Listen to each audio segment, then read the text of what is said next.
In front of me is OPPO A5x, and today I would like to show you how you can open apps in split screen view.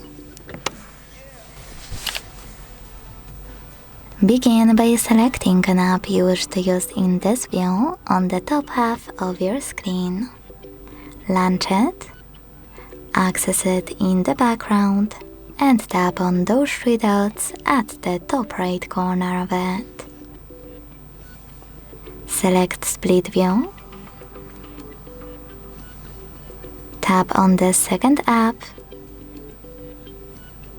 and enjoy using both at the same time. To go back from this mode, you can hold this line in the middle of your apps and drag it all the way up or all the way down. Then click on Home button.